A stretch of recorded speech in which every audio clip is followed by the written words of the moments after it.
Sementara itu, Lebaran tahun ini Susilo Bambang Yudhoyono tidak sholat Id karena kondisinya yang kurang fit. Keluarga SBY juga tidak menggelar open house seperti tahun sebelumnya karena keluarga masih berduka.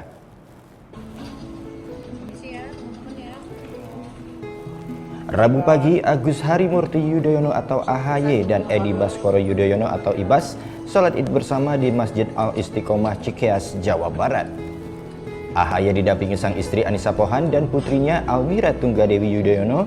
Ibas juga ditemani sang anak. Tahun ini Susilo Bambang Yudhoyono tidak bisa sholat Id karena kondisinya yang sedang tidak fit.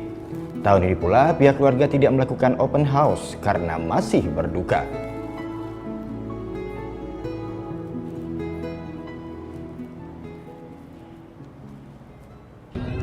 Pak SBY sebetulnya tadi sudah siap, tapi dari tim dokter menyarankan sekali karena kelelahan dan kurang sehatnya Pak SBY diminta untuk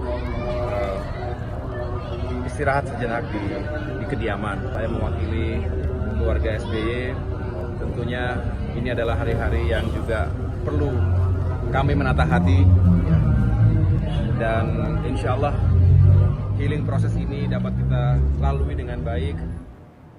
Keikhlasan Bapak itu untuk Rabu siang, keluarga SBY ziarah ke makam almarhumah Ani Yudhoyono di Taman Makam Pahlawan Kalibata, Jakarta Selatan.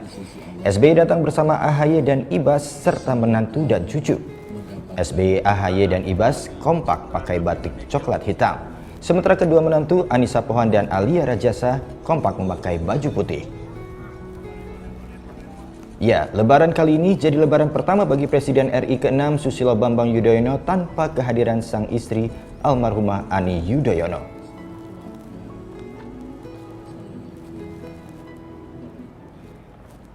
keikhlasan Bapak itu untuk berkenan berziarah dan mendoakan almarhumah agar hidup tenang di sisi